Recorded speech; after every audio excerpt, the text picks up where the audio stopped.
et que voilà. Donc, je vais laisser la parole à Madame Ella pour nous présenter le contexte du webinaire et nous faire son propos d'introduction. Madame Ella, vous avez la parole. Bonsoir à toutes et à tous. Bonsoir, chers panélistes, d'avoir accepté notre invitation, éminent professeur Serim Bay et vous, éminent docteur Rougiat Baldé. Merci de participer à ce panel. Chers participants et participantes, au nom de la Fondation Batonga, je vous souhaite la bienvenue à ce webinaire organisé par notre initiative de plaidoyer Nos Voix comptent sur le thème des soins de santé de qualité pour les femmes. Je suis Ella Wama Mara, la directrice pays de la Fondation Batonga pour le Bénin et manager de cette initiative de plaidoyer Nos Voix comptent. Nous sommes réunis cet après-midi ou aujourd'hui pour discuter d'un sujet d'une très grande importance, l'accès aux soins de santé de qualité pour toutes les femmes, indépendamment de leur origine, de leur statut socio-économique ou de toute autre forme de discrimination. Nous savons toutes et tous que les femmes font objet de violences dans l'accès aux soins de santé de qualité. Et ce thème que nous avons choisi aujourd'hui en prélude à la mondiale de la santé souligne vraiment l'importance à des soins de santé de qualité pour toutes les femmes, celles vivant en zone rurale, celles vivant dans les zones éloignées, les femmes marginalisées qui ont souvent un accès très limité vraiment à des soins de santé de qualité, ce qui peut avoir un impact considérable sur leur santé mentale et leur bien-être. Il est donc, mais aussi surtout qu'elles aient accès à des soins de santé complets, inclusifs, y compris la santé mentale, la santé physique. Cela implique de garantir que les services de santé sont disponibles pour les femmes vivant dans les zones très éloignées et aussi pour les femmes marginalisées en raison de leur identité de genre, de leur statut migratoire ou de leur appartenance ethnique.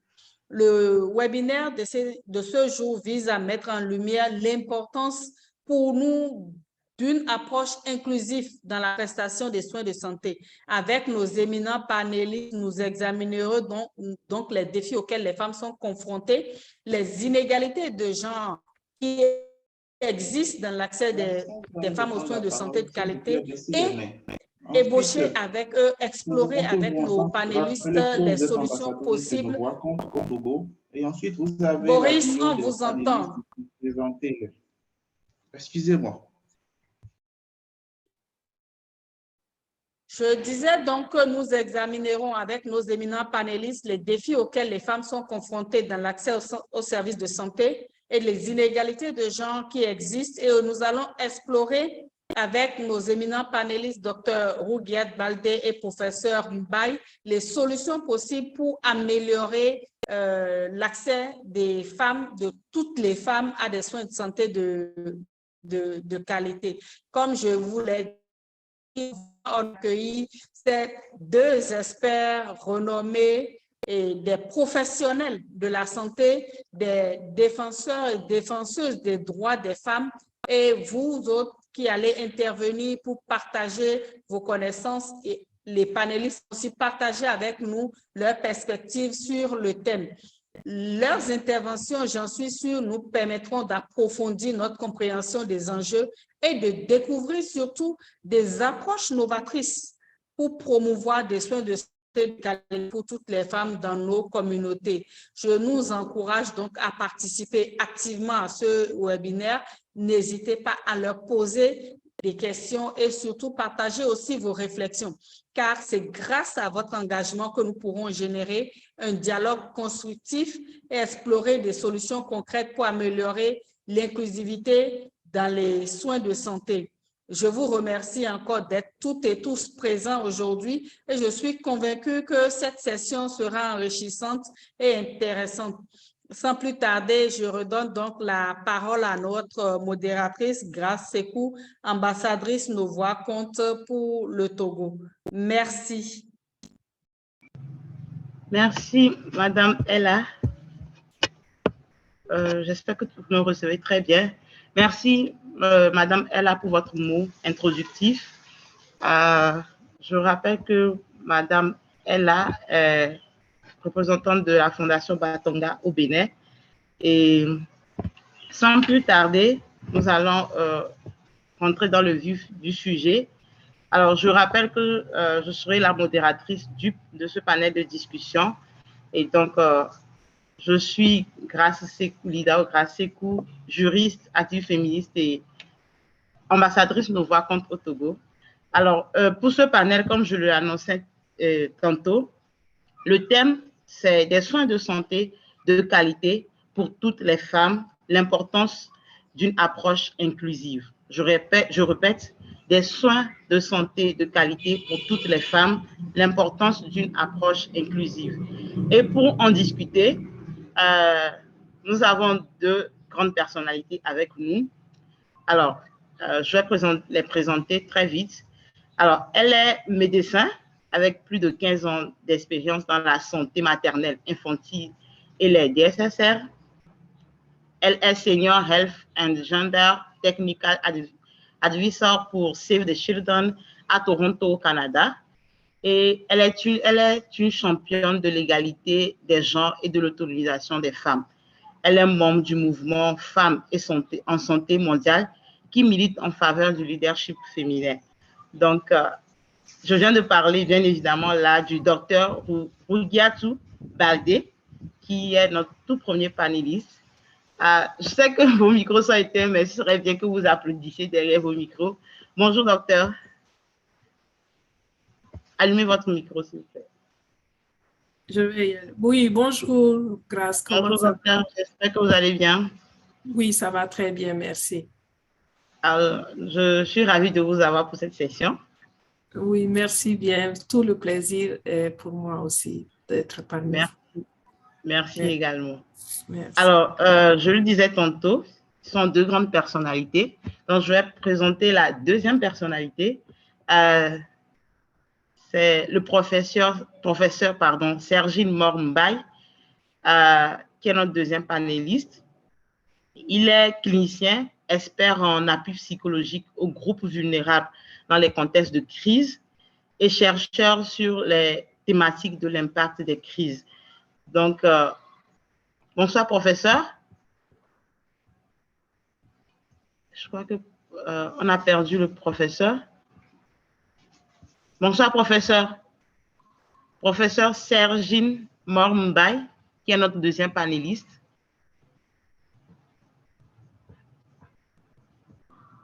Je crois qu'on a perdu le professeur.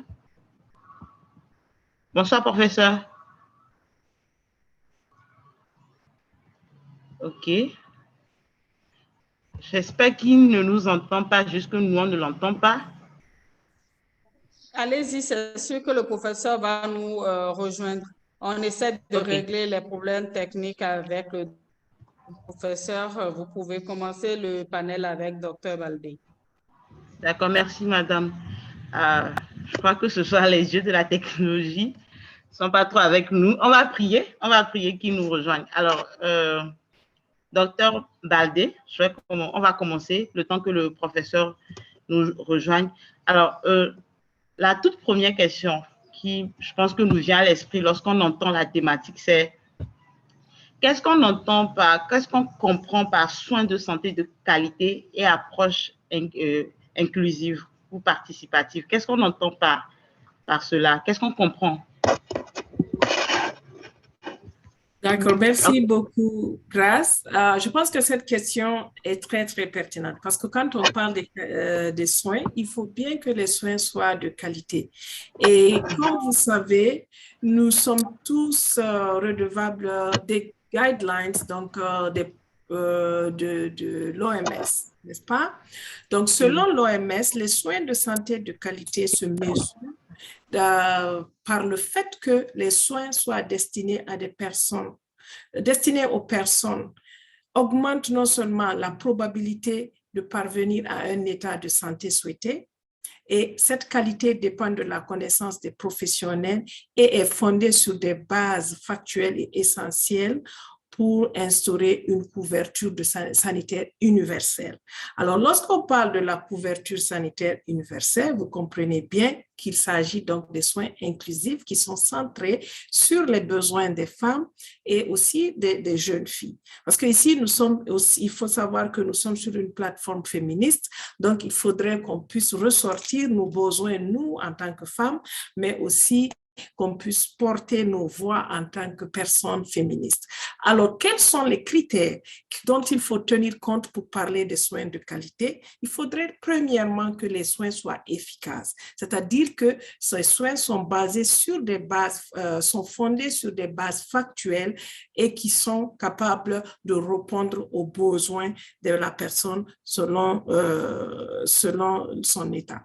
Deuxièmement, il faudrait que les soins soient sûrs, ce qui exige qu'il n'y ait pas de préjudice au profit ou alors au détriment du bénéficiaire, d'une part, et ces soins devraient absolument être centrés sur les besoins de la personne. C'est-à-dire que selon peu importe son orientation sexuelle, sa race, sa religion ou alors son origine, les soins devraient être centrés sur ses besoins en tant qu'individu. Parce qu'il faut savoir aussi, si je reviens un peu plus en arrière, c'est que la santé est un droit humain. Donc, si sur cette base-là, je pense qu'il faudrait que cela soit pris en compte non seulement dans le design du système, mais aussi dans la prestation des services. Et autre chose qui est importante, il faudrait que les soins de santé soient dispensés à un moment utile, à temps utile, c'est-à-dire qu'il ne devrait pas y avoir de délai pour une raison ou une autre pour que la personne puisse accéder aux services de santé dont elle a droit.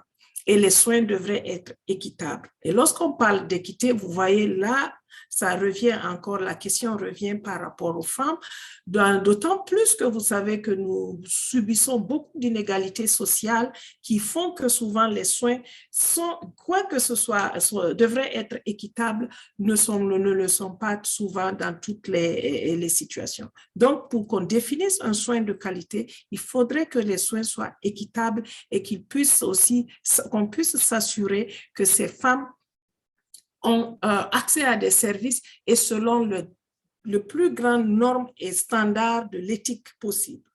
Ça veut dire que la personne devrait être prise en compte comme elle est et selon l'environnement où elle se trouve.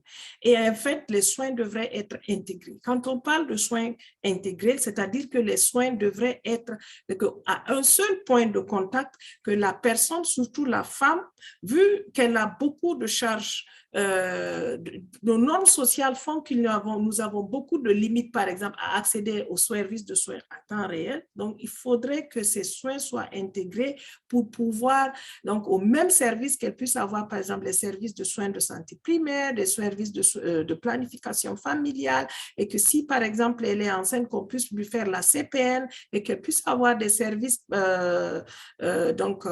pédiatriques pour ses enfants. Donc, tous ces soins devraient être intégrés. Et enfin, les soins devraient être efficients. Lorsqu'on parle d'efficience, ici, c'est vraiment de pouvoir utiliser les ressources de façon efficiente, donc de façon modérée, et afin que ça puisse couvrir et que les soins soient disponibles afin de couvrir les besoins des femmes en temps réel. Maintenant, merci. Voilà, vous voulez ajouter quelque chose? Voilà, je voulais ajouter maintenant, lorsqu'on parle de l'approche participative, comme Dr. Mbaye n'est pas là, je vais peut-être un peu gratter sur ça. C'est que lorsqu'on parle de l'approche participative, de plus en plus, on nous parle de soins universels, de la couverture universelle. Donc, il faudrait que les personnes, donc la femme en tant que personne, en tant qu'être humain, est une partie prenante dans la décision de comment sa santé devrait se passer. Par exemple, ici au Canada, souvent on dit en anglais « nothing for us without us ». Donc, rien ne peut être pour nous si nous-mêmes, qui sommes les parties prenantes, nous ne sommes pas inclus dans le processus donc, de mise en œuvre donc, de ces activités. Et aussi, comme je disais tantôt, pourquoi l'inclusion est importante? Parce que c'est une question d'autonomie corporelle. Donc, la femme a le droit, comme tout être humain, de refuser un traitement comme de l'accepter. Donc, vous voyez, ça va même au-delà donc, du système de santé, du prestataire. Donc, c'est normal, c'est tout à fait normal, c'est son droit d'être inclus dans le processus de planification, d'identification des besoins, de planification, mais aussi de mise en œuvre des activités de soins en sa faveur parce qu'elle est l'actrice principale de sa santé. Et aussi, il faut savoir qu'elle est la mieux placée pour comprendre son besoin et donc elle est la mieux placée pour pouvoir définir ce besoin et de aussi contribuer donc aux solutions qui vont contribuer justement à sa meilleure santé. Et enfin, je pense que l'inclusion est un moyen sûr de pouvoir faire une adhérence au traitement. Parce que si vous prenez par exemple les traitements à long terme, et de plus en plus nous notons qu'il y a des maladies par exemple de ce genre, donc il faudrait que la femme soit prise en compte pour qu'on puisse s'assurer qu'elle prenne son traitement en temps réel et pendant la période indiquée. Je vous remercie. Merci à vous, docteur. C'est nous qui vous remercions. Et une chose qui a très vite retenu mon attention, c'est que les soins de santé sont des droits, c'est des droits humains, font partie des droits humains, des droits inaliénables, et il faut qu'ils soient efficaces, qu'ils répondent aux besoins. Et les soins de santé englobe beaucoup de choses. Vous l'avez dit tout à l'heure, la planification et tout ce qui va avec. Et pour que ce soit vraiment participatif, il faut que vraiment on puisse approcher les concernés, les femmes, pour savoir vraiment ce dont elles ont besoin, parce que après les soins ne servent à rien si elles ne répondent pas vraiment aux besoins de ceux qui en ont besoin. En attendant que le professeur nous rejoigne, Madame Ella, on aimerait bien vous entendre peut-être sur la question qu'est-ce qu'on entend par soins de santé de qualité et une approche participative. Merci beaucoup. Après ce que Dr Baldé a dit, je ne peux pas opiner, je ne veux juste donner que des cas concrets de notre vécu. Lorsque vous prenez une femme qui est en milieu rural, dans un endroit où il n'y a pas de centre de santé, vous imaginez lorsque cette femme est en travail et qu'il faille la transporter à dos d'âne ou sur un vélomoteur pour l'amener sur une grande distance, sur des pistes. Une femme en travail avec toutes les douleurs. Vous imaginez aujourd'hui dans certains de nos pays où des raisons sécuritaires, il y a des couvre-feux à partir de 19h où les engins à 2 roues ne peuvent plus rouler sans auto. Il faut d'abord aller demander une permission. Lorsque vous pensez à comment traiter les femmes analphabètes, les femmes pauvres, en matière normale, que notre rôle en tant que mouvement féministe qui porte la voix de ces femmes-là, nous puissions attirer l'attention sur la nécessité pour toutes les femmes, qu'elles soient lettrées ou illettrées, pauvres ou riches, en zone éloignée ou en zone urbaine, qu'elles puissent avoir accès à des soins de santé de qualité. C'est un droit fondamental et ça touche à la vie. Dans une approche intersectionnelle, on ne doit pas considérer uniquement les femmes qui sont dans des endroits où le plateau technique est élevé. Et de plus, on constate même que les lois relatives à certains droits de la santé, notamment de la santé sexuelle et reproductive, ne tiennent pas compte de ces femmes-là qui sont en milieu très reculé, lorsque nous parlons par exemple de l'avortement sécurisé et qu'on nous demande de venir avoir l'avis d'un spécialiste, en l'occurrence un gynécologue, et que vous êtes dans une zone ou dans un rayon de 300 km à la ronde, il n'y a pas un gynécologue. Qu'est-ce qu'il faut faire? C'est cela. Comment on fait? Nous devons donc porter la voix de ces femmes pour que dans nos pays, dans nos différents pays, les gouvernants aient une attention, les décideurs aient une attention pour ces femmes. Et comme l'a dit le docteur, pour que nous-mêmes, en tant que femmes, nous soyons où se prennent les décisions pour nous assurer des soins de santé de qualité. Voici ce que je pouvais donc ajouter. Merci. Merci, Madame Ella, pour votre intervention. La preuve que vous êtes vraiment sur le terrain, et c'est aussi ça l'importance des organisations féministes de Batonga, de nos voix contre. Le but, c'est de porter vraiment les voix de toutes ces femmes, surtout ces femmes, pour que ça puisse monter au niveau des sphères de décision. Merci. Je crois que le professeur est là. Professeur, on aimerait bien vous entendre sur la thématique en 1 ou 2 minutes avant d'évoluer. Non, je crois que le professeur n'est toujours pas là. D'accord. Alors, moi, je m'en vais poser une deuxième question. Ce serait de savoir quels sont les obstacles à l'accès des femmes aux soins de santé. Parce que Madame a parlé, par exemple, Madame, elle a parlé aussi par exemple, du couvre-feu. Nous sommes au nord du Togo, du Bénin, la question sécuritaire est compliquée. Mais au-delà, là, nous sommes dans des cas spécifiques. Quels peuvent être les obstacles pour que les femmes puissent avoir accès aux soins de santé de qualité? Docteur? Ok, merci beaucoup. Finalement, je pense que le panel est devenu vraiment féministe et docteur n'est pas là pour au moins équilibrer, pour qu'on parle d'égalité de genre. Ben voilà, on va... Nos voix comptent. Donc, le show sera pour nous, il n'y a pas de souci. Oui, non, il viendra très bientôt relever la pente. Ok, il n'y a pas de souci. Oui, quand on parle des obstacles par rapport à l'accès des femmes aux soins de santé, je pense qu'ici, il faudrait regarder ça à 3 niveaux. D'accord? Au niveau de la demande de services, donc de soins, au niveau de l'offre de services, mais aussi au niveau de la redevabilité. Qu'est-ce que cela veut dire? C'est-à-dire qu'au niveau de la demande, lorsque vous parlez de la demande, donc c'est la femme qui demande les services, n'est-ce pas? À ce niveau, il faut voir plusieurs aspects. Et c'est l'aspect socio-culturel, c'est l'aspect où on parle, par exemple, d'inégalité. Parce que premièrement, nous savons que les femmes ont un pouvoir de décision même lorsqu'il s'agit de leur propre santé, n'est-ce pas? Et pour ce faire, il est très difficile pour elles de décider à quel moment aller voir un professionnel de la santé ou alors envoyer leurs enfants voir le professionnel de la santé. Parce que tout simplement, il y a le patriarcat et il faudrait absolument demander la permission, surtout en milieu rural, pour pouvoir justement s'assurer que la femme n'enfreint pas aux règles du ménage et donc de la société.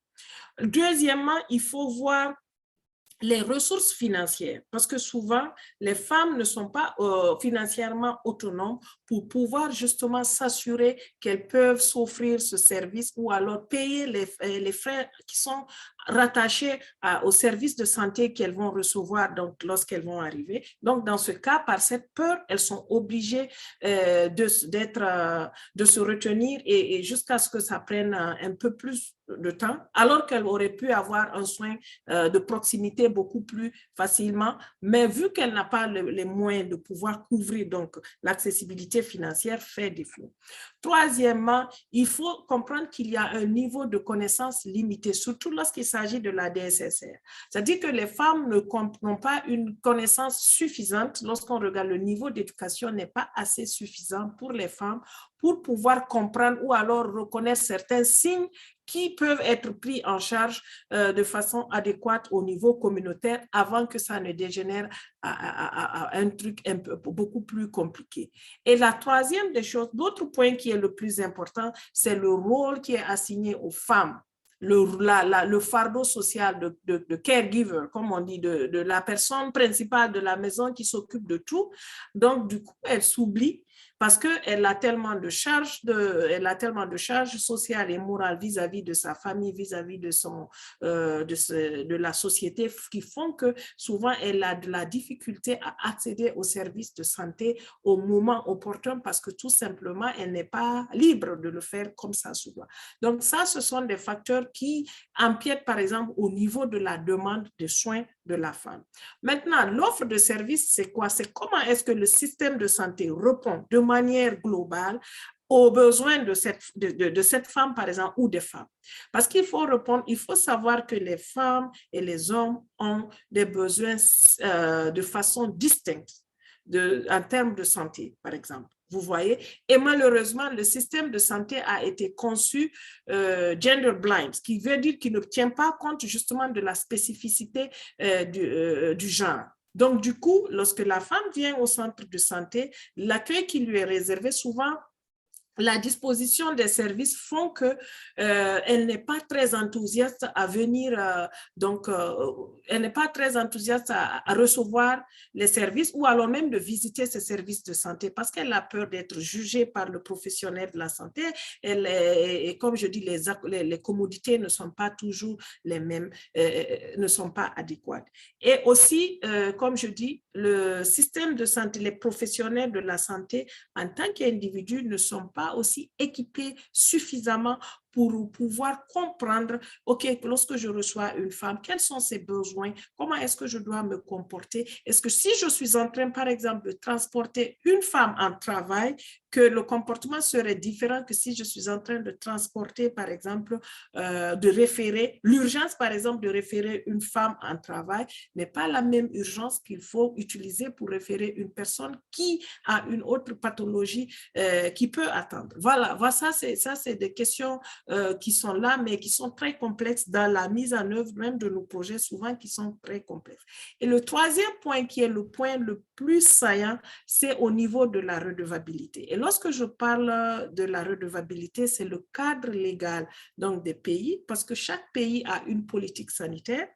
Et il y a donc tout un tas de politiques de gouvernance qui est là sur place, dont il faut aussi aller révisiter. Est-ce que ces politiques-là vraiment mettent en exergue les besoins des femmes? La première des choses, c'est de voir comment est-ce que dans le système de santé, où on prend les décisions, par exemple, concernant les femmes, est-ce que ce sont les femmes qui prennent les décisions leur concernant? Est-ce que ce sont les femmes professionnelles, par exemple, qui sont sur la table de prise de décision? Ça, c'est une question qui est cruciale et à laquelle il faut répondre. Parce que je serais très choquée de voir un programme de santé maternelle et infantile qui est géré que par des hommes.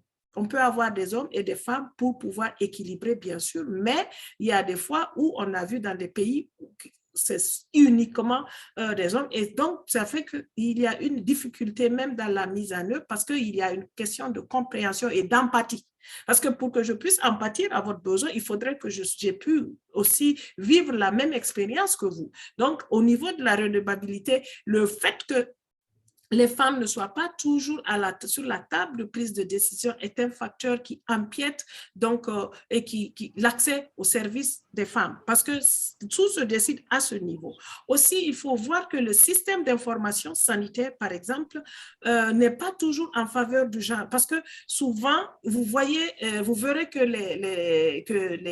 les données qui sont recueillies de la communauté, au niveau communautaire jusqu'au DHS, donc au niveau national, il y a souvent des difficultés à désagréger par sexe, par âge. Et lorsque les données ne sont pas désagrégées par sexe et par âge, et étant donné que ce sont ces données, c'est sur ces données qu'on se base justement pour faire la planification et l'allocation des ressources, vous conviendrez avec moi qu'il y aura encore de la difficulté justement à pouvoir créer des services en faveur des femmes. Et pour finir, il faut comprendre aussi qu'au niveau des services de plaidoyer, il y a beaucoup de travail à faire parce qu'il faudrait qu'on puisse vraiment nous assurer que les politiques sont en alignement avec les besoins et cela demande une approche multisectorielle qui va au-delà même du système de santé en tant que tel. Donc, c'est sur ces 3 points qu'il faut vraiment regarder lorsqu'on parle vraiment d'obstacles. Et il y a un autre point sur lequel je voudrais vraiment m'appesantir. Très rapidement, docteur. Oui. Voilà. Donc, voilà, je peux m'arrêter là. Si vous avez des questions de suivi, je peux comprendre. OK. Vous avez dit quelque chose de très important, c'est que le genre n'est pas pris en compte lorsqu'on parle de soins de santé. Et souvent, lorsque les femmes vont dans les centres de santé, les médecins, le personnel n'est pas préparé à donner les soins adéquats et souvent les femmes ne sont pas ouvertes, les femmes ne se sentent pas libres, surtout quand on parle de planning familial, lorsqu'on parle de santé sexuelle et reproductive. Et cela me ramène à une question que je vais peut-être laisser Madame Ella répondre si après qu'elle ait peut-être renchéri à ce que vous avez dit. C'est en fait quelle répercussion les préjugés et la discrimination ont sur le mental des femmes, parce que c'est aussi l'un des obstacles en fait. Peut-être oui. Vous allez renchérir à ce que le docteur a dit avant de répondre à cette question. Merci. Merci beaucoup, docteur Baldé a si bien dit. L'un des obstacles que nous notons, c'est déjà les moyens, le pouvoir financier que ces femmes n'ont pas. Le second réside au niveau, bien évidemment, du patriarcat. Et figurez-vous que dans nos communautés, même lorsque la femme a les moyens d'aller au centre de santé, elle a besoin de la permission de son mari si elle est mariée ou de ses parents, de son père ou de la personne qui exerce l'autorité sur elle lorsqu'elle est jeune fille. Il s'agit de sa santé, mais elle a besoin de cette permission-là. Et bien évidemment, bien souvent, on se rend compte que c'est trop tard que les femmes arrivent à l'hôpital. Dans beaucoup de cas, on entend dire « ouais, elle veut juste me créer des dépenses, elle pouvait attendre, pourquoi elle est allée, elle veut me montrer qu'elle peut. » Finalement, on veut quoi? La vie des femmes compte. Aucun homme ne demande la permission à sa femme avant d'aller se soigner, de se faire soigner ou soigner ses enfants. Mais les femmes ont encore besoin de demander cette permission, surtout lorsqu'il s'agit des soins de santé sexuelle et reproductive. Quand il s'agit du simple palu déjà, mais plus encore quand il s'agit de ce qui touche intrinsèquement à son corps. Vous ne savez pas ce que la personne ressent. Il n'y a que les femmes, depuis que le monde est monde, il n'y a que les femmes qui portent une grossesse, donc qui savent ce qu'elles ressentent comme malaise ou comme douleur, mais on dit « ah non, toi tu exagères, la grossesse n'est pas une maladie, tu en fais trop ». Et généralement, le pire arrive, peut-être parce qu'on n'a pas envie de la soigner ou simplement parce qu'on a envie de lui montrer qu'on a le pouvoir. Et ça, il faut que ça change.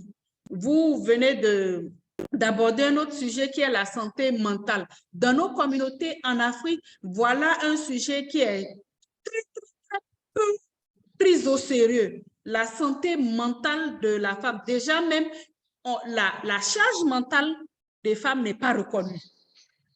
Dans les foyers, qui porte cette charge? Pourtant, elle existe, elle est réelle. Qui la porte? Ce sont les femmes qui la portent. Elle n'est pas reconnue. Comment voulez-vous qu'on reconnaisse tout l'effet négatif que la charge mentale peut avoir sur le bien-être physique et psychologique des femmes?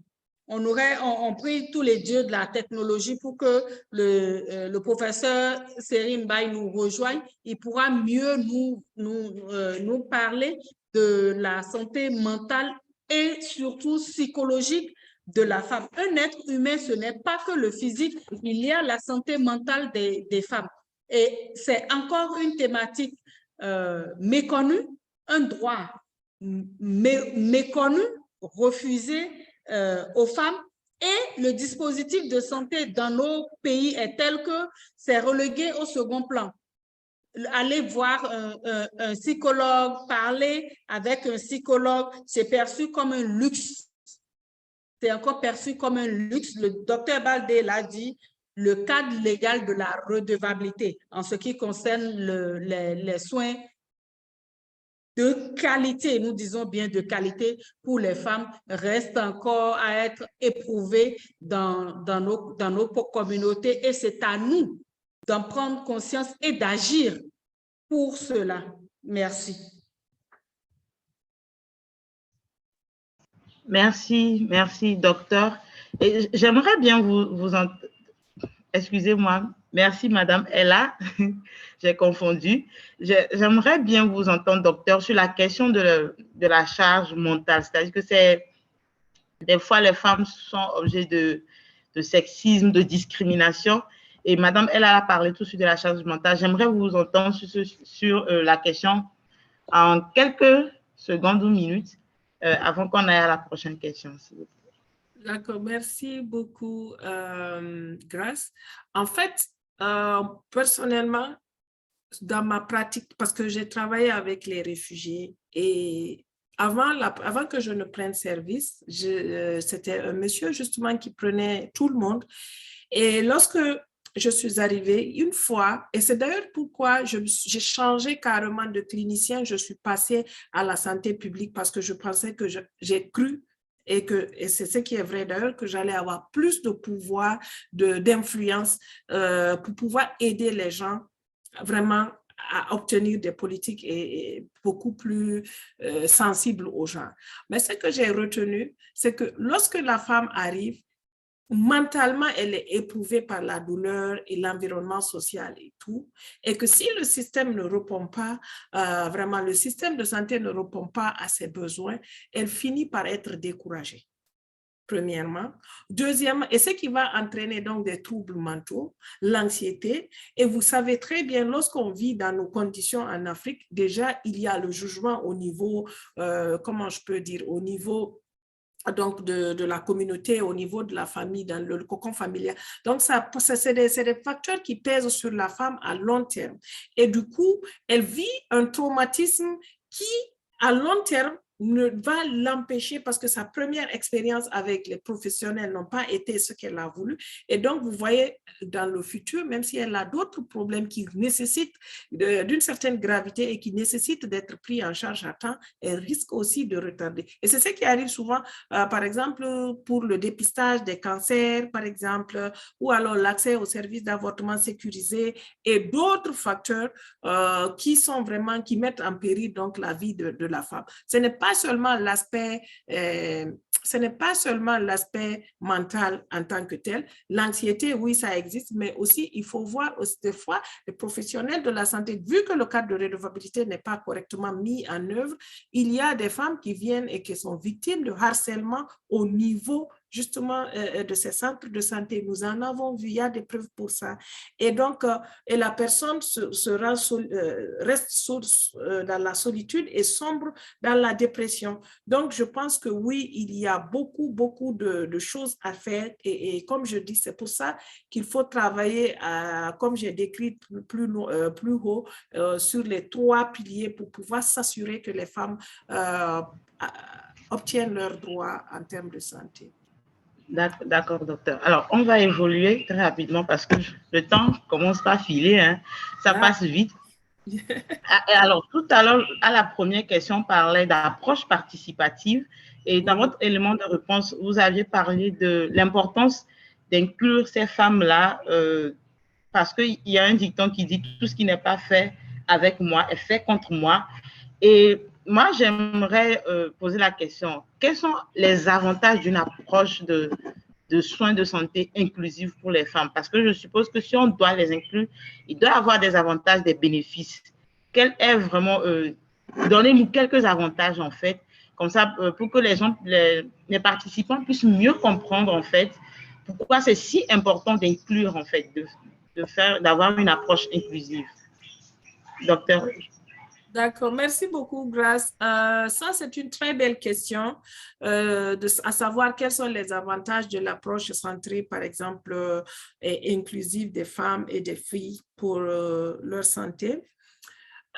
Ici, il faut regarder d'abord la santé au niveau macro. Quand je dis macro, c'est-à-dire au niveau beaucoup plus, dans un secteur beaucoup plus élargi. Économiquement, les femmes représentent un moteur de l'économie. Donc, la santé des femmes est très importante pour le développement socio-économique d'un pays. Parce que nous sommes quand même dans plusieurs pays, plus de 50% de la population. Donc, vous voyez, ça, c'est une proportion qui n'est pas à sous-estimer. Donc, sur ce plan-là, il est très important qu'un pays, par exemple, ait des femmes en bonne santé et capables de pouvoir opérer au même niveau que les hommes, parce que c'est déjà très important. Ça, c'est la première des choses.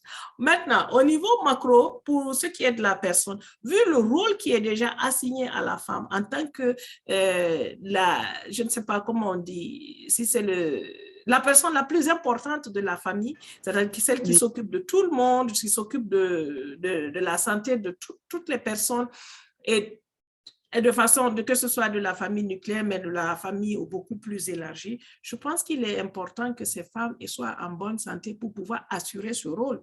Parce que sinon, vous voyez, vous pouvez imaginer les conséquences de ça sur, que ce soit dans la vitalité de la famille, l'éducation des enfants et tout ce qui s'ensuit.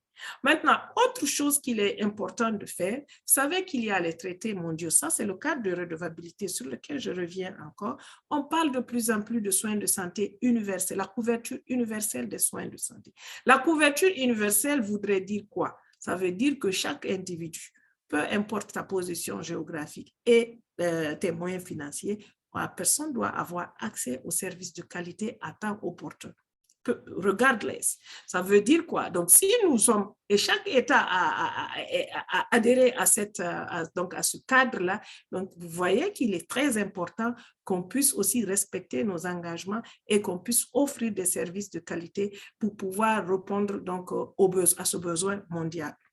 Autre chose, nous sommes tous redevables des objectifs du développement durable 2030 et nous sommes à mi-chemin. Donc aussi, vous savez que l'objectif numéro 3 parle aussi des soins de qualité pour tous et à temps opportun. En plus, vous savez, à l'objectif numéro 5, on parle de l'égalité de genre.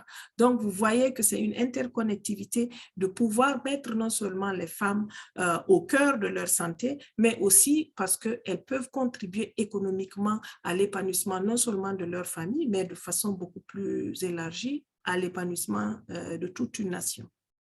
Dr. Bai est de retour. Merci, docteur. Le professeur Bai, excusez-moi, professeur. Merci, docteur Baldé. Et bonjour, professeur. Vous n'avez pas allumé votre micro, professeur. Allumez votre micro.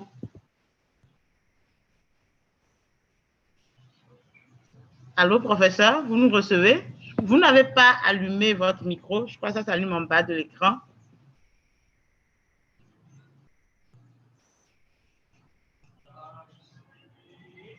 Le professeur. OK, oui. OK. Et bonjour, professeur. On est ravis, enfin. Enfin, les dieux de la technologie. Est-ce que vous m'entendez? On vous reçoit très bien, professeur.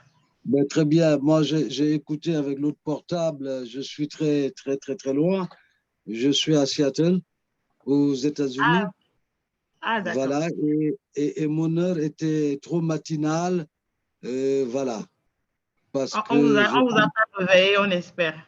Non, c'est normal. Le sujet est passionnant et j'ai vu que vous m'avez déjà interpellé sur les questions de santé mentale. Oui. Et qu'il y a une problématique majeure chez les femmes et les filles d'Afrique aujourd'hui. Elles sont plus de 60 millions presque d'adolescentes qui sont aujourd'hui en face d'énormes défis liés au fait de leur place dans la société, liées aux contraintes économiques et liées au contexte aussi de crise économique et de crise de conflits armés. Donc, la santé mentale est le parent pauvre du point de vue de la prise en charge de ces adolescents.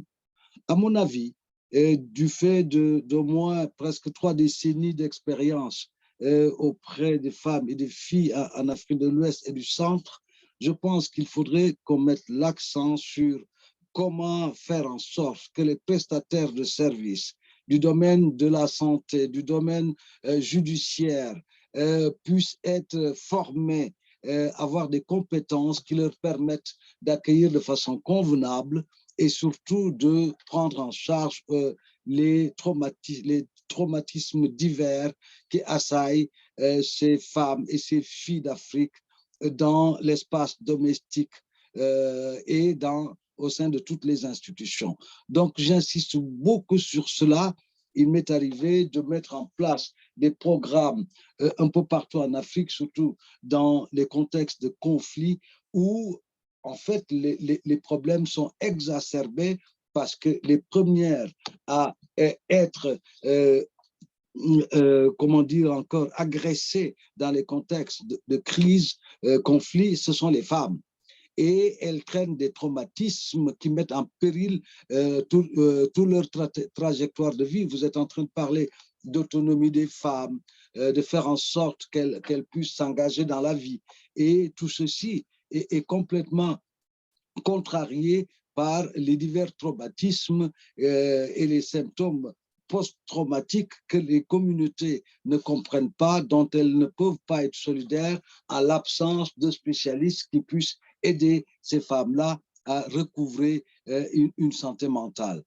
Et donc, j'insiste beaucoup sur les diverses violences au sein de l'espace conjugal, au sein de l'espace familial, parce que les femmes sont discriminées du point de vue de l'éducation au quotidien au sein de la famille, mais je parle aussi des multiples situations de maltraitance qu'elles subissent et qu'elles subissent au sein de toutes les institutions. Donc, pour ma part, je pense qu'il faut vraiment investir sur la prise en charge psychosociale qui permette aux femmes et aux filles d'Afrique de recouvrer une certaine résilience pour faire face à l'adversité, parce qu'il s'agit d'adversité, parce qu'elles sont malmenées par la vie. Donc, l'écoute active, le counseling, toute forme de compétence auprès des prestataires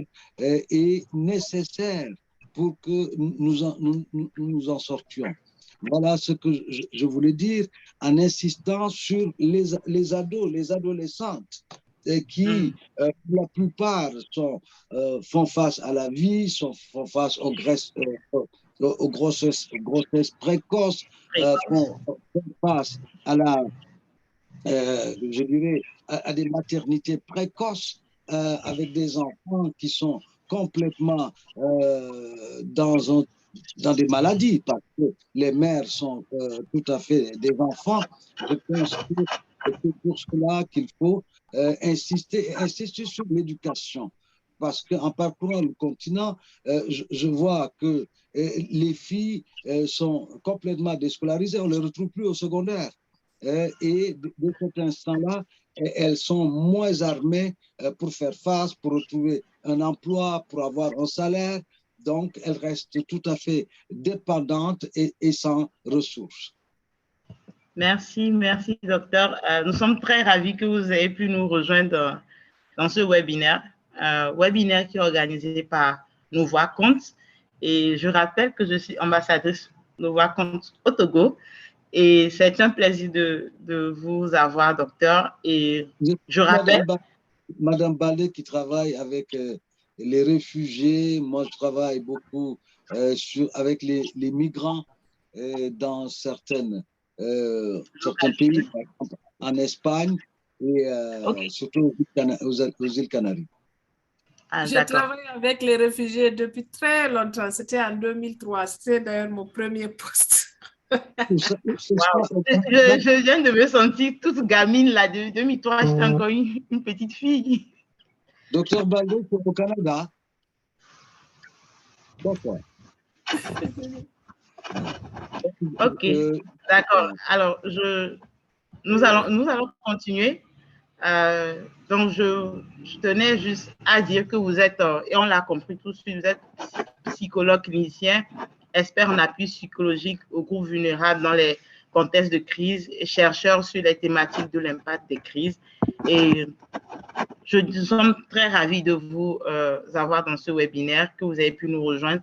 Et nous étions tout de suite en train de parler de l'approche participative et des avantages de l'inclusion, en fait. Et comme je le disais tantôt, ce webinaire est organisé par Nos Voix Comptent et je suis ambassadeur de Nos Voix Comptent. Et c'est aussi ça, en fait, l'objectif de représenter vraiment que toutes les voix des femmes soient portées haut, en fait. Et comme je le disais, on parlait tout de suite des avantages d'une approche de santé inclusive. Et moi, j'aimerais juste vous poser cette question, docteur, au risque de vous perdre encore, c'est quels seraient les effets d'un tel système de santé si on a un système de santé avec une approche participative des soins de santé inclusifs pour les femmes, quels seraient les avantages psychologiques, en fait, l'impact psychologique dans un tel système de pensée, docteur? Moi, je pense qu'il y a une nécessité, c'est former les prestataires de services. Au-delà du biomédical, que les prestataires sachent qu'ils font face à des personnes qui ont une histoire de vie et histoire de vie qui est bien souvent, je dirais, triste parce qu'il y a des situations de maltraitance grave depuis la petite enfance et que ces personnes-là sont dans des situations psychosomatiques très, très, très, très graves et qui les fragilisent. Ça, je pense que ce n'est pas un luxe que de former les prestataires de services. Si vous voulez un système de santé, il faut d'abord que les questions d'accessibilité soient réglées parce que les femmes, pour la plupart, sont pauvres.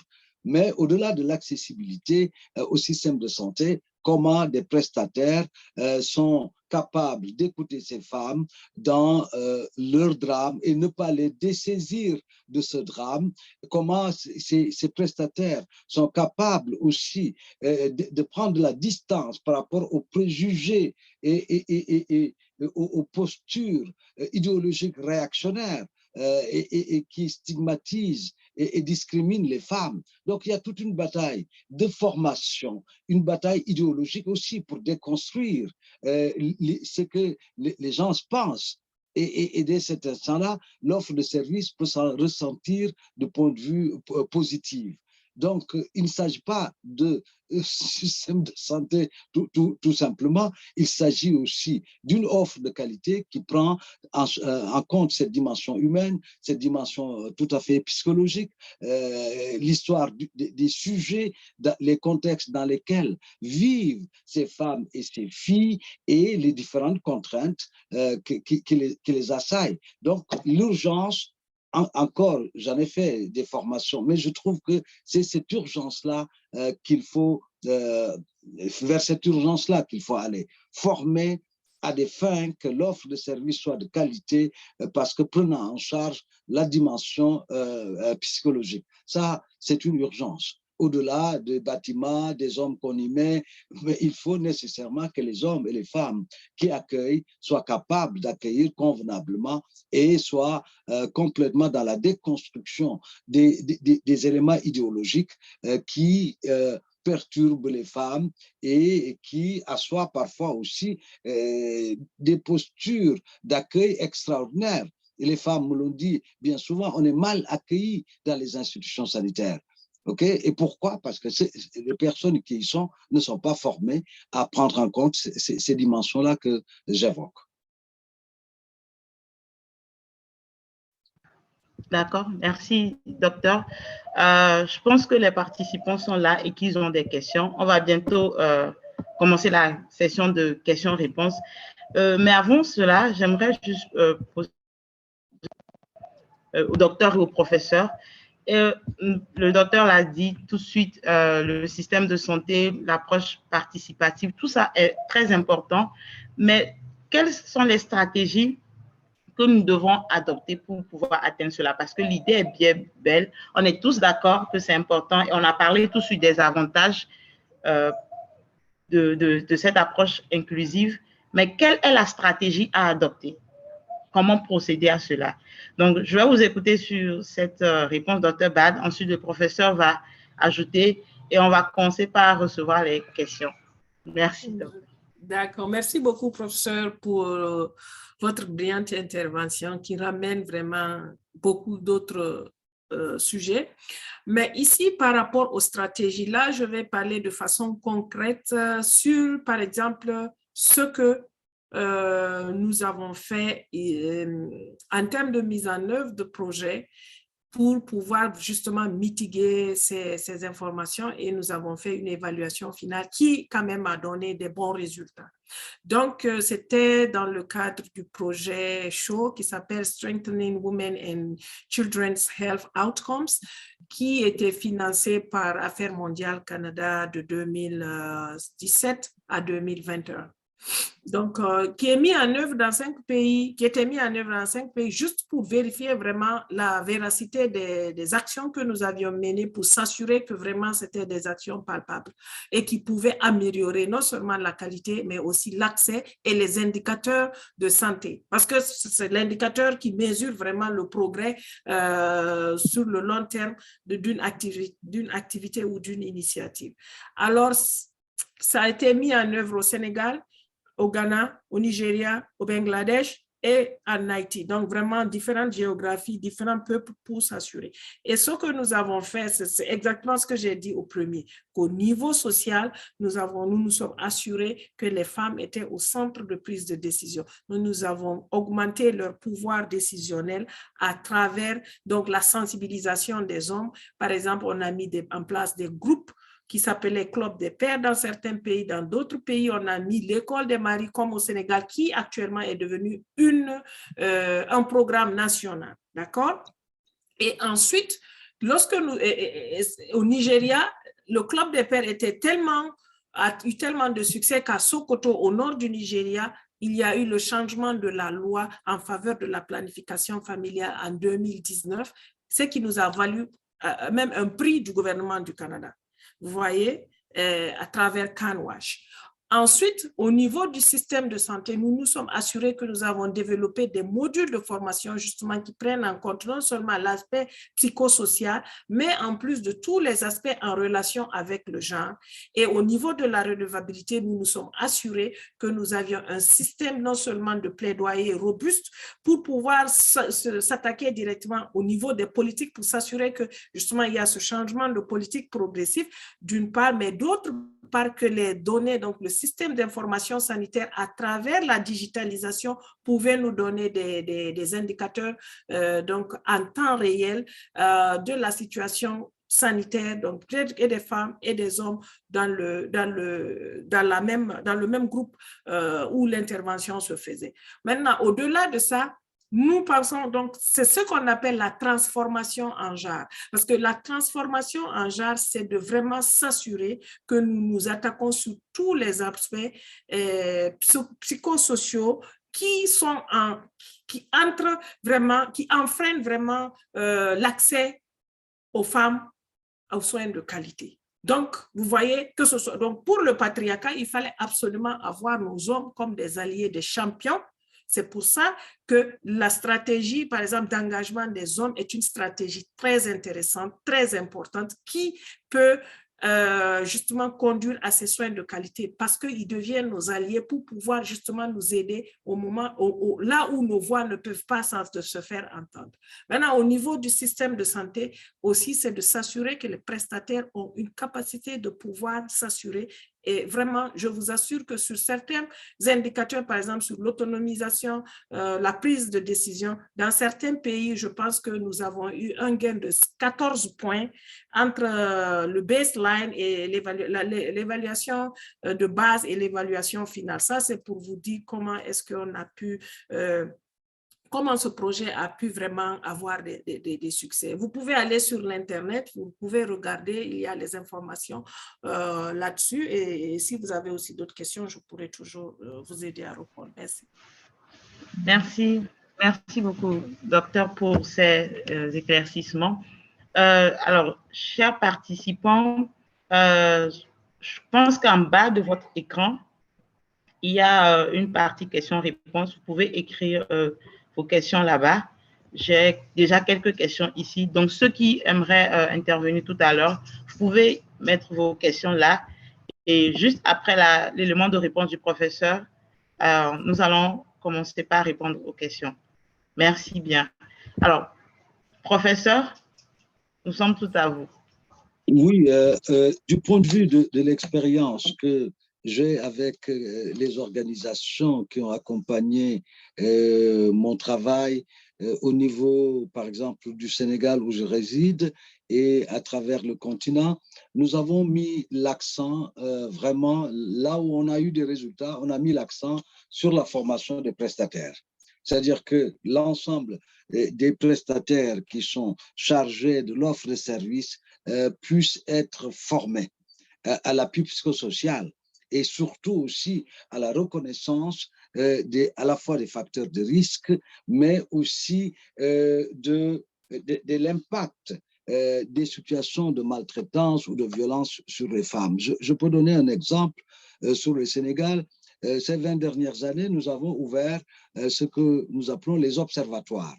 Les observatoires sont des espaces tout à fait pluridisciplinaires. On retrouve un psy, une assistante sociale, un chargé de l'accueil, avec comme mission de développer des programmes de prévention, mais aussi de prendre en charge les femmes et les filles qui sont des survivantes. Et au-delà de cela, nous sommes parvenus presque au bout aujourd'hui d'une dizaine d'années à comprendre qu'il ne faudrait pas que nous soyons dans des espaces clos et qu'il faudrait qu'en matière de prévention, que nous puissions aller vers les populations pour leur parler le langage qu'elles comprennent et utiliser les formes d'organisation aptes à les rallier. C'est ainsi, par exemple, que nous avons un camion carrément qu'on appelle On Passe, Observatoire mobile de prévention des abus sexuels. Il ne s'agit pas seulement des abus sexuels. Et camion qui, l'observatoire mobile, parcourt presque 100 000 kilomètres par an.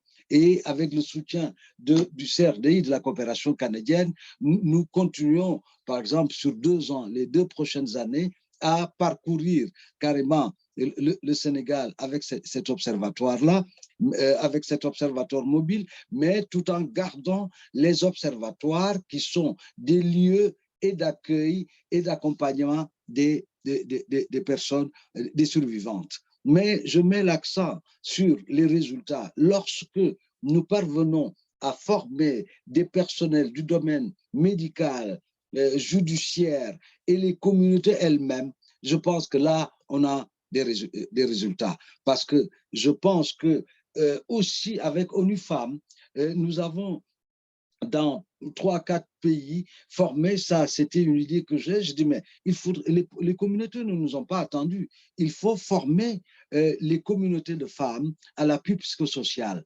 Et on a formé des femmes capables d'écouter d'autres femmes au niveau communautaire. Parce qu'il ne faut pas l'oublier, le nombre de psychologues, de spécialistes de la santé mentale en Afrique, c'est vraiment réduit. Mais je reste persuadé que nos communautés africaines ne nous ont pas attendus. Donc, on peut déposer des compétences auprès de femmes, de groupements de femmes, souvent occupées aux tontines, des savoirs et des savoir-faire pour qu'elles exercent des solidarités d'écoute de d'autres femmes. Ça, je l'ai expérimenté au Tchad, en Guinée, au Sénégal et avec ONU Femmes, nous sommes parvenus à ce que les communautés prennent conscience d'elles-mêmes, prennent conscience, les communautés de femmes prennent conscience des enjeux et puissent aider d'autres femmes lorsqu'elles sont maltraitées par la vie. Donc, du point de vue des stratégies, je pense qu'il faut aller vers les communautés, leur parler le langage qu'elles comprennent, utiliser les formes d'organisation aptes à les rallier à nos causes. Et pour ce faire, il faudrait déposer des savoirs et des savoir-faire qui permettent aux populations de faire face à l'adversité. Comme je vous dis, partout en Afrique, il y a quand même des postures idéologiques extraordinaires. Là où on vous dit que les femmes, c'est des enfants, écoutez les radios un peu partout, il y a le patriarcat est là, donc, que nous avons hérité de religions révélées et qui pose problème. Donc, comment déconstruire idéologiquement les choses, ça, c'est une bataille quotidienne. Donc, je me résume, former et les prestataires de services, mais aussi former les communautés elles-mêmes et la mobilité. Je crois beaucoup à la mobilité. Je ne crois pas au bureau, moi. Hein? Je crois qu'au-delà des bureaux, il faut aller vers les communautés.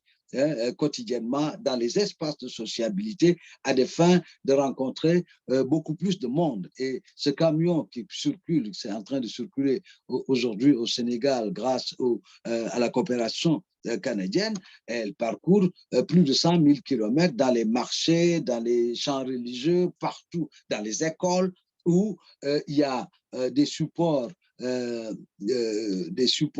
livresques.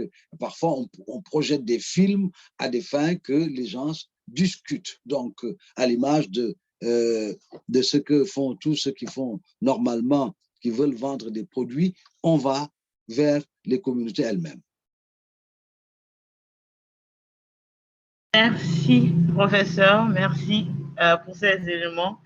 Former, former, former. Et je pense que c'est très important, la formation.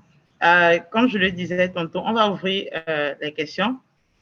Je vois qu'il y a une main qui est levée, mais il y a des questions qui sont dans le chat de questions-réponses depuis. Donc, je vais lire une ou deux avant d'ouvrir le micro, pour respecter l'ordre des questions.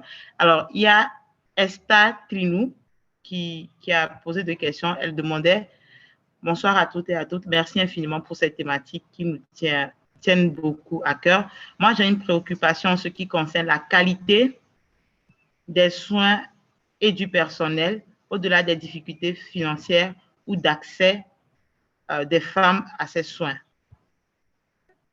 Je vais relire. Moi, j'ai une préoccupation en ce qui concerne la qualité des soins et du personnel au-delà des difficultés financières ou d'accès des femmes à ces soins. Professeur, pardon, je voulais dire docteur. Docteur Baldé, je ne sais pas si vous avez saisi la question. OK. Merci beaucoup. Oh, juste un instant. Docteur. OK.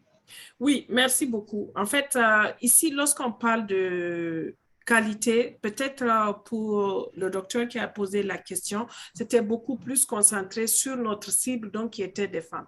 Mais lorsqu'on parle de la qualité, si vous voulez parler, peut-être, je ne sais pas, peut-être je vais reposer la question, est-ce que c'est par rapport même aux prestataires de services ou c'est de quel type de qualité dont vous parlez? Parce que ce qui va me permettre de recadrer la question et de pouvoir vous donner une réponse plus satisfaisante. D'accord. Alors, je pense que Esther va peut-être revenir, va lever la main pour pouvoir mieux poser sa question. Voilà. En attendant, j'aimerais aussi... bon, elle a une autre question. Je pense que dès qu'elle va lever la main, elle va poser les deux questions. Mais professeur, pardon, vous parliez tout de suite d'aller vers les communautés. Et d'ailleurs, il y a une question qui va dans ce sens, je vais la poser. Pensez-vous que l'implication des chefferies traditionnelles et des organisations féminines puisse avoir un impact dans l'accès des femmes et les filles aux soins de qualité lorsque nous savons que sur le terrain, nous sommes confrontés aux conjoints qui se dressent carrément contre leurs épouses et filles d'avoir des soins de qualité? Je vais reposer la question. Malheureusement, la personne n'a pas le participant n'a pas mis son nom, c'est spectateur anonyme. Donc, elle n'a pas mis son nom. Je repose la question. Pensez-vous que l'implication des chefferies traditionnelles et des organisations féminines puisse avoir un impact dans l'accès des femmes et les filles aux soins de qualité lorsque nous savons que sur le terrain, nous sommes confrontés aux conjoints qui se dressent carrément contre leurs épouses et filles d'avoir les soins de qualité? Je peux peut-être intervenir. Ou bien, professeur, allez-y. Merci, docteur. Vous allez intervenir tous les deux. Quelques minutes. Donc, je disais que c'est une évidence. C'est pour ça que je dis il faut aller vers les populations, leur parler le langage qu'elles comprennent, utiliser les formes d'organisation aptes à les rallier. Les hiérarchies figées sont productrices d'idéologie. Bien souvent, les attitudes, les comportements des maris et des partenaires sont liés, sont configurés par les productions idéologiques en cours dans leur société. Donc, il faut, quand je dis parler, aller vers les communautés, c'est toutes ces communautés, que ce soit ce que vous appelez les chefferies traditionnelles, que ce soit les communautés de femmes. Il y a une nécessaire bataille idéologique qu'il faut mener à des fins de déconstruction pour qu'il y ait des solidarités positives. Donc, ça, c'est une évidence. Nous ne pouvons pas nous cantonner dans nos institutions attendant Godot. Ce n'est pas possible. Il faut aller vers les communautés. Et dans ces communautés-là, il y a des hiérarchies, des chefferies, il y a des leaderships. Et c'est vers ces gens-là qu'il faut aller à des fins de pouvoir modifier le schéma idéologique pour que l'accès de l'offre de service puisse se faire sans contrainte. Ça, j'en suis persuadé, il n'y a pas autre chose, ce n'est pas inventer la roue que de faire ça. C'est une urgence aujourd'hui en termes d'y aller par la mobilité physique, mais d'y aller par les radios communautaires quotidiennement, d'aller dans les églises parce que bon, et dans les mosquées, partout, il faut y aller et il faut aller dans le sens de créer des alliances et de vaincre des résistances. Merci, professeur. Docteur, vous voulez faire un ajout avant que je ne donne la parole à Déborah?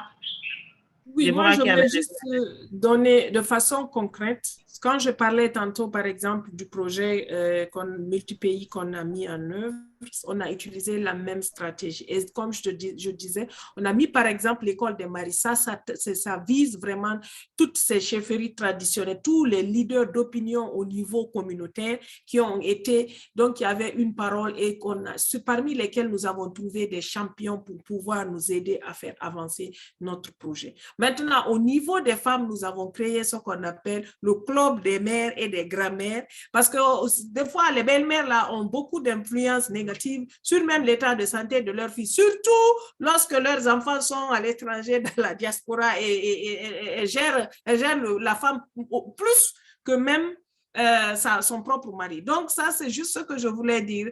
Avoir donc ces groupes de support communautaire et identifier ces champions à la base contribueront positivement à améliorer l'accès aux services de qualité. Et comme je dis, je vais laisser mon email au cas où il y a des questions supplémentaires, les personnes pourraient me contacter pour que je leur donne plus de détails sur ces stratégies que nous avions utilisées à l'époque pour avancer notre agenda. Merci, docteur. Alors, merci, docteur. Je vais ouvrir le micro. Il y a 3 mains levées. Je pense que ce que je vais faire, je vais prendre les 3 questions et ensuite, soit le docteur, soit le professeur va y répondre. Donc, s'il vous plaît, lorsque vous prenez la parole, soyez assez succinct pour qu'on puisse laisser la parole à tout le monde. Je vous remercie. Déborah, vous avez la parole. Vous vous présentez, vous nous dites le pays ou bien d'où vous nous écoutez et ensuite votre question. Merci. Merci beaucoup pour la parole. En fait, moi, c'est Déborah Mopita. Je suis ambassadrice de Nova Compte RDC. Alors, enchantée, collègue. Enchantée. En fait, moi, ma question est celle-ci. Je voulais demander, est-ce que l'approche inclusive et participative met aussi l'accent sur la protection des femmes et filles contre les abus et exploitations sexuelles par les prestataires? On peut avoir accès aux soins pour une maladie et du coup, quand on va encore à la structure sanitaire, on devient encore victime d'un abus et exploitation. Tout en sachant aussi que dans les zones rurales, les femmes et filles sont plus exploitées à cause de leur faible pouvoir économique et même le manque d'information qui fait défaut. Et des fois, il y a celles-là qui sont exploitées juste pour des soins de santé primaires, chose qui n'est pas vraiment normale. Alors, du coup, je ne sais pas s'il y a des stratégies que l'approche met en place pour que ces femmes soient protégées contre ces abus et exploitations sexuelles. Merci. Merci, Ok, Déborah. merci beaucoup. Merci. Il y a Ratimini qui avait levé la main. Alors, j'avais dit qu'on prend 3 questions. Je viens de voir une main se lever. On va prendre quand même 3 et ensuite, le professeur et le docteur vont répondre et peut-être on va encore prendre 3. Vous avez la parole, Rachimini.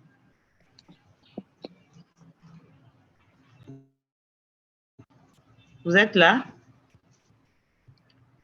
OK. Bonsoir. OK, elle a quitté. Donc, Fatoumata. Bonsoir Fatoumata. tout le monde. Bonsoir à nos intervenants. Et je trouve le sujet très intéressant en ce sens que ça concerne, c'est un sujet qui concerne tous nos pays en fait, et on a presque des problèmes communs en fait. Donc ça aide à comprendre certains points par rapport à la question des femmes. Je suis Fatoumata Diarra, ambassadrice des droits des femmes de la République de Guinée. Alors, j'ai déjà posé une de mes questions dans le chat, donc vous le verrez certainement. Et l'autre chose, c'est par rapport à un témoignage sur, en fait, la maltraitance des femmes dans les structures sanitaires. S'il vous plaît, Fatoumata. Oui, je vous entends. Puisque vous avez la parole, ce serait intéressant que vous posiez directement les 2 questions pour qu'on puisse évoluer. C'est bon? Non, la première, je l'ai déjà posée dans le chat. Oui, est-ce qu'on y a répondu? Non, pas encore. Ok, d'accord. Voilà, c'est pour ça que je demande que vous y allez directement. Donc, c'est par rapport à la maltraitance des femmes dans les structures sanitaires. Ce qui se passe, en fait, souvent, c'est ma remarque et ça me choque vraiment à plus d'un titre.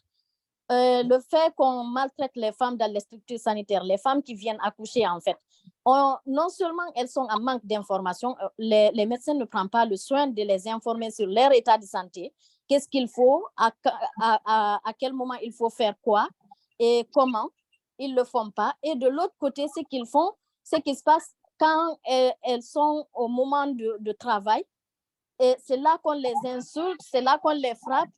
Et donc, elles sont victimes vraiment de maltraitance. Et ça, pour l'instant, je n'ai pas vu quelqu'un réagir dans ce sens-là. Si tu n'as pas un parent qui est vraiment informé sur ces genres de choses, sur les droits de la personne, c'est compliqué en fait. Donc, elles en souffrent et personne ne réagit. Donc, je ne sais pas quelle piste de solution que vous préconisez par rapport face à cette situation. Donc, ça, c'est ma première question. La deuxième, c'est par rapport au sujet tabou, par rapport, par exemple, à la santé sexuelle et reproductive des filles et des femmes. Et dans les zones rurales, par exemple, il y a de ces questions qui sont très taboues, de telle sorte que on ne prend pas en compte, en fait. On laisse les choses passer comme ça et les filles et les femmes ne sont pas informées par rapport à leur état. Non seulement elles sont analphabètes très souvent, donc elles ne savent rien de ce qui se passe sur leur état de santé. Donc les médecins aussi ne disent presque pas les choses parce qu'ils sont souvent dans une communauté où on ne dit pas certaines choses. Donc c'est compliqué. Quelle solution aussi préconisez-vous face à cela? Donc l'autre chose, la dernière, ici, récemment, ce qui s'est passé, c'est justement par rapport à la maltraitance des femmes. Une fille, peut-être que vous en avez entendu parler, qu'on appelle Massila, qui a été victime des soi-disant médecins. On a abusé d'elle, on l'a éventrée et elle en est morte à cause de ça, malgré la prise en charge qui a été faite par le chef d'État, l'évacuation qui avait été faite. Je suis sûre que vous êtes informés par rapport à ça. Donc, c'est vraiment quelque chose de préoccupant et je vous remercie par rapport à vos interventions et qui nous éclaircit par rapport à certaines situations. Merci. Désolée d'avoir pris longuement la parole. Merci, Fatoumata. Hachimini est revenu. Hachimini, on va y aller très rapidement. Vous êtes là? Hachimini. Bon, OK. En attendant, on va écouter Monsieur Dieudonné. Ici. Dieudonné.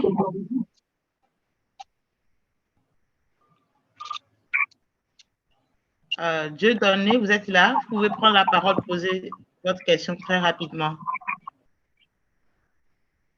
OK. Il nous a aussi quittés. Alors, professeur, docteur, vous avez la parole pour les réponses. La première question venait de Déborah qui parlait de quelle est la stratégie à adopter pour protéger les femmes contre la maltraitance dans les centres de santé par le personnel. Je pense que c'est Après, OK, professeur, vous avez commencé. Je pense que c'est une question récurrente hein, et c'est lié, comme je vous dis, à la formation. Les institutions sanitaires en Afrique font face à une obésité de la demande, de telle sorte qu'il y a des situations de stress inouïes qui font que les gens ne peuvent pas gérer leurs états émotionnels. Ça, on accuse partout en Afrique les sages-femmes en disant qu'elles accueillent mal, elles insultent, ainsi de suite.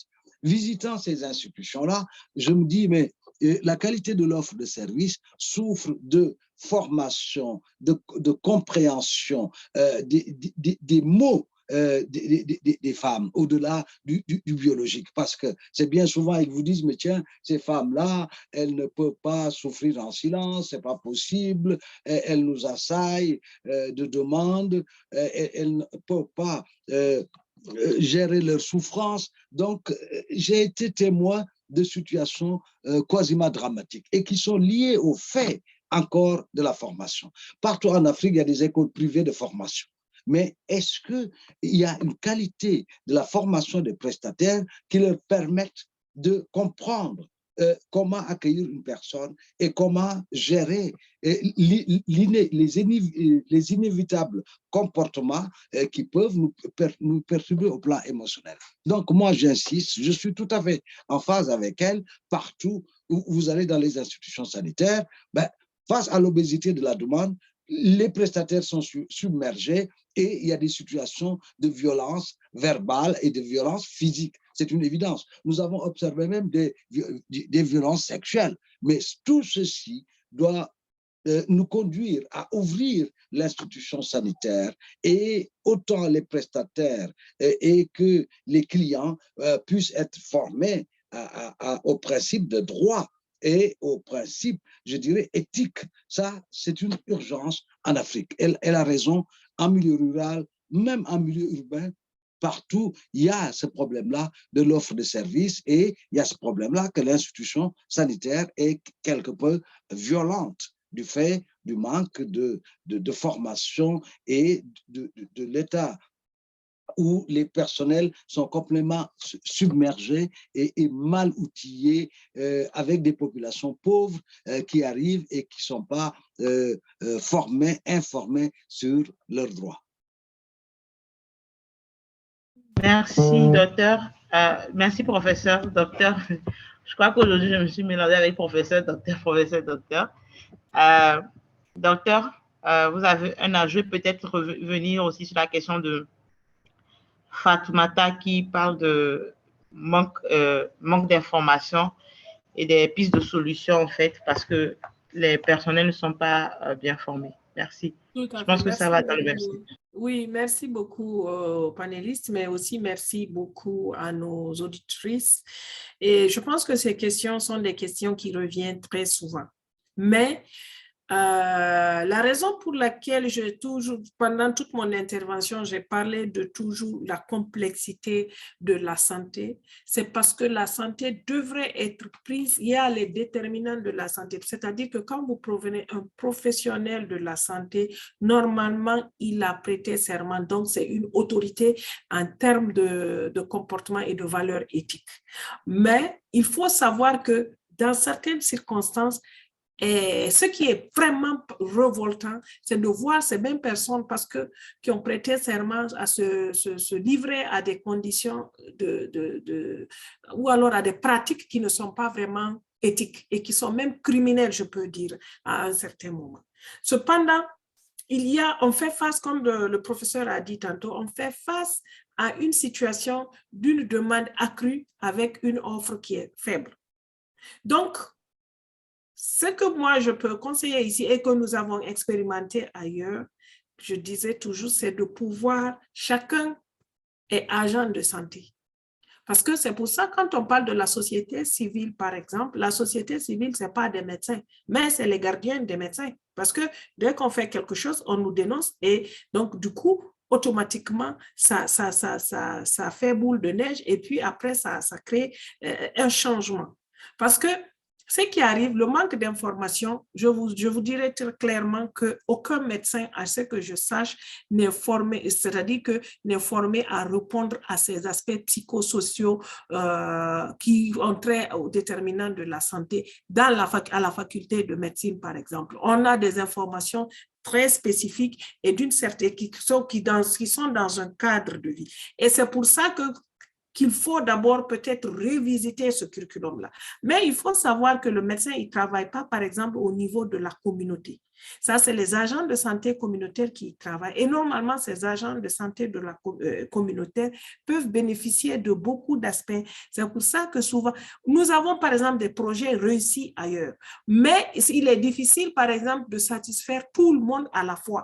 Et donc, peut-être c'est à travers ces différents espaces d'échange comme les webinaires et autres qu'on peut avoir des idées et aussi qu'on peut essayer de mettre en place ou alors d'expérimenter dans d'autres pays. Vous voyez, parce que par exemple, au Congo, Save the Children travaille au Kasaï et nous avons un système de protection sociale qui est très élevé.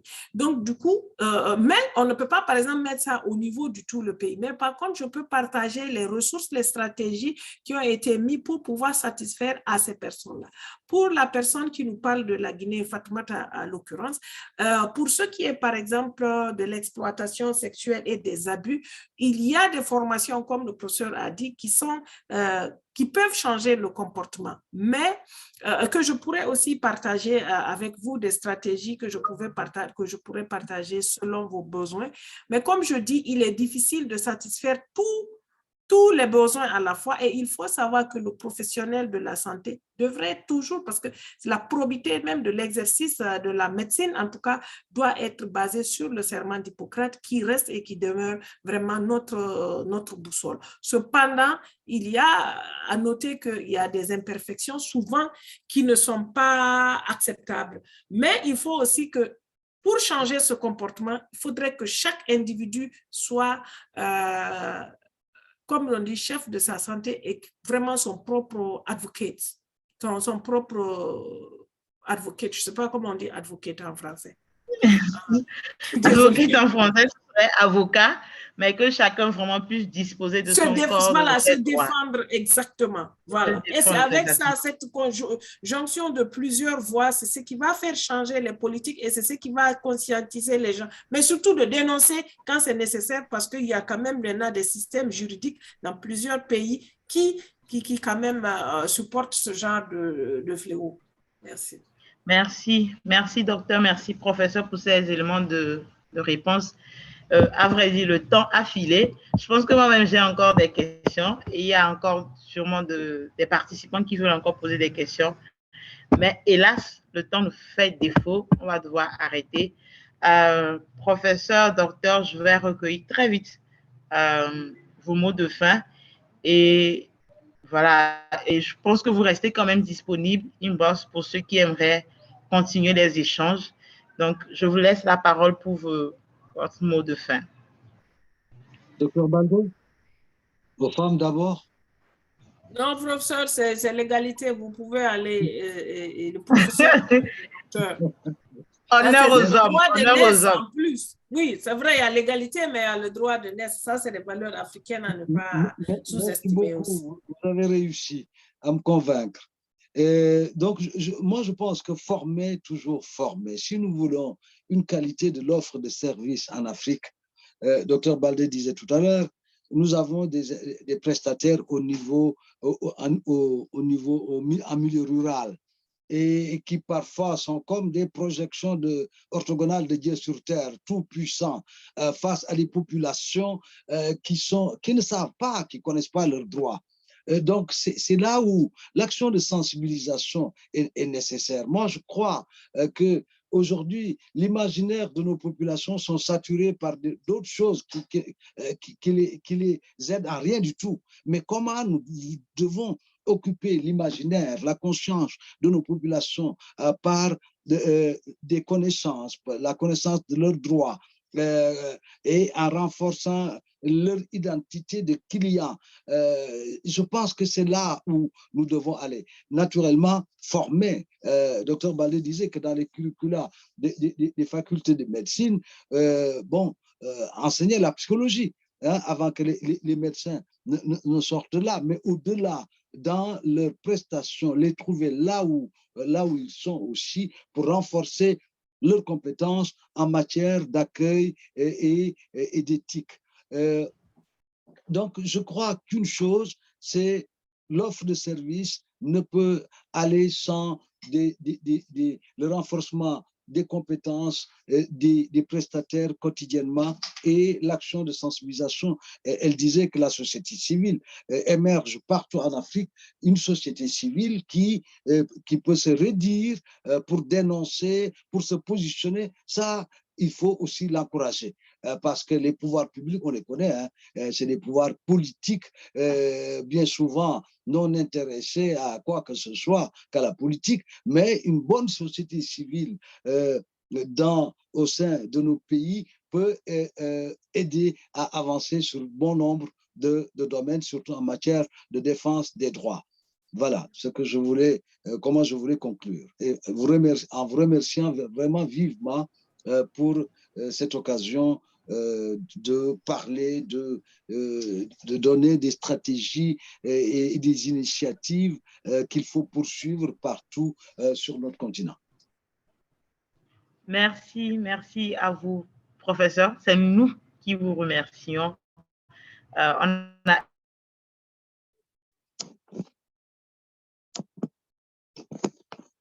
énormément appris, vous nous avez énormément enrichi. Merci énormément. Docteur?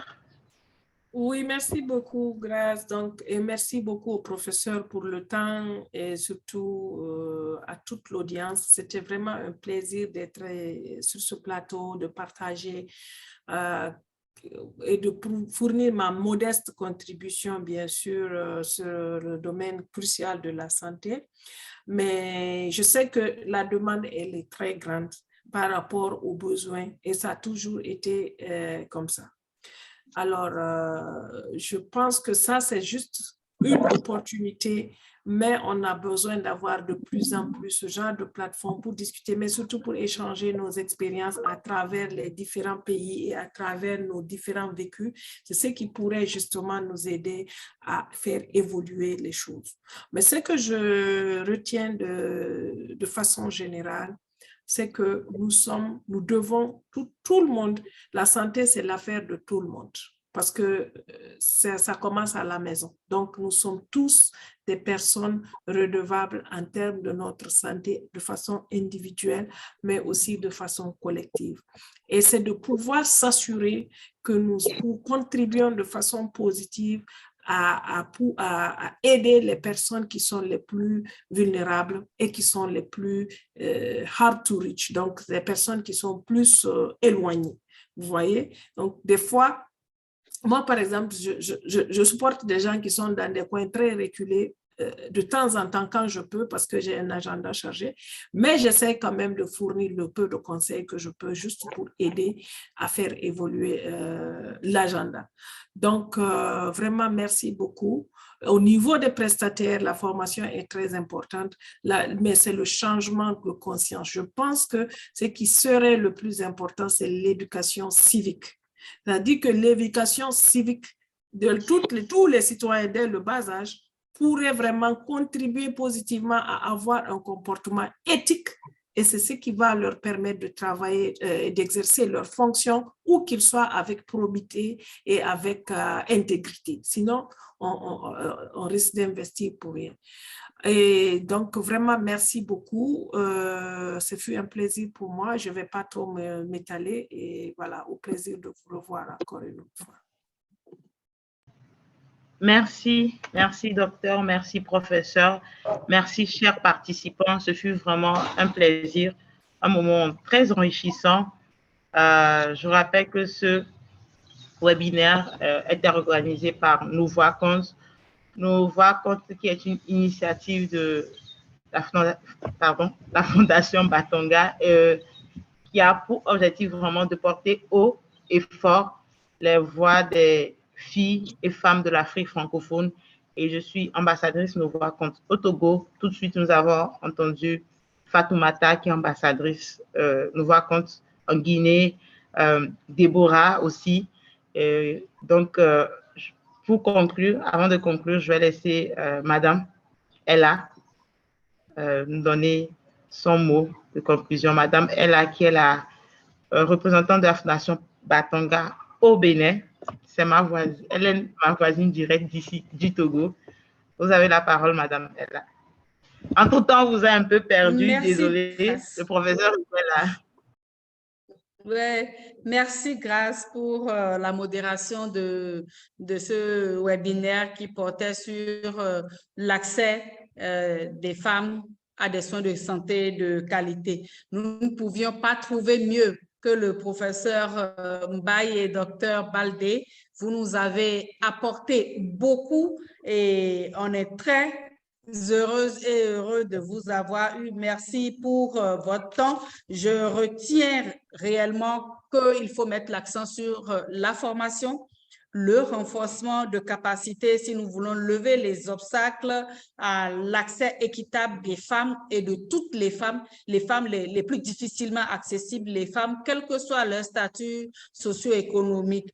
Je retiens aussi que la société civile a un grand rôle à jouer. Il faudra vraiment que cette société civile s'organise dans nos communautés dans un cadre de redevabilité par rapport à l'accès aux soins de santé de qualité. Et c'est d'ailleurs le rôle des ambassadrices et ambassadeurs de Nos Voix Compte. J'espère que ce webinaire nous a amené toutes et tous à prendre l'engagement d'agir pour lever ensemble les obstacles à l'accès équitable aux soins de santé de qualité pour toutes les femmes. C'est l'un de nos objectifs, nous amener à agir, que le déclic soit créé et au regard de tout ce que nous avons entendu, je suis sûre que nous ne pouvons pas rester indifférentes et indifférents.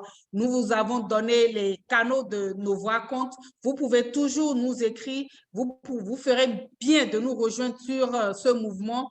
Le lien vous a été donné. Suivez-nous sur tous les groupes privés, sur les plateformes de Nos Voix Compte. C'est ensemble que nous allons mener la réflexion avec les personnes éclairées, comme les panélistes que nous avons eu ce soir, et agir pour réduire toutes les formes d'inégalité de genre qui existent dans nos communautés, parce que la voix des femmes et des filles d'Afrique francophone subsaharienne compte, et parce que le soutien des hommes nous est important.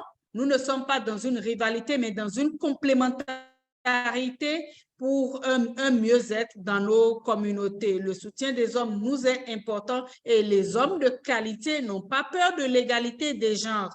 Vive Nos Voix Compte, cette initiative qui a été mise en place dans le cadre du Forum Génération Égalité et qui regroupe 22 pays francophones d'Afrique subsaharienne. Rejoignez-nous pour un mouvement plus fort pour qu'ensemble, dans une approche totalement décoloniale, Dr Baldé vient de nous dire le droit d'aînesse, par exemple, l'égalité, oui, mais le droit d'aînesse est dans le respect. Donc, dans une approche africaine, nous puissions réduire ensemble les inégalités de genre et assurer un mieux-être pour les filles, pour les femmes et pour toutes nos communautés. Merci à vous toutes et à vous tous, chers participants, d'avoir été là. Docteur Baldé, professeur Mbaye, ne soyez pas fatigués de nos sollicitations parce que nous allons vous solliciter encore et encore Tant que toutes les filles et toutes les femmes d'Afrique n'ont pas accès à des soins de santé de qualité, nous serons là pour que, à la lumière de vos expériences, nous puissions mener des actions porteuses,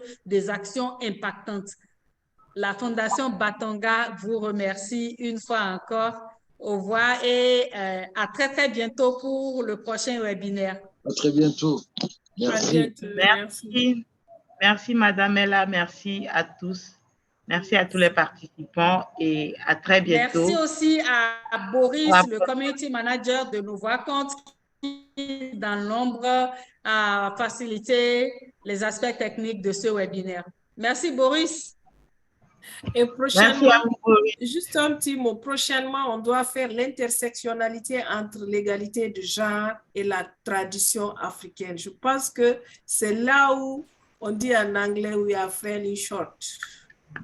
Merci. Nous avons non seulement un nouveau thème, mais la panéliste est déjà là. Voilà, nous avons le thème, nous avons la panéliste du prochain webinaire mensuel de Nous Voir Compte. Nous n'aurons donc pas à nous déranger. Nous allons contacter Dr Baldé inbox parce que c'est une thématique qui me tient vraiment à cœur à part du fait que résoudre cette question, mieux la comprendre, nous permettra en Afrique d'avoir plus d'impact dans les actions que nous menons pour l'équité des gens. Docteur, merci encore et rendez-vous est pris le mois prochain pour le prochain webinaire. Au revoir. Au revoir. Merci.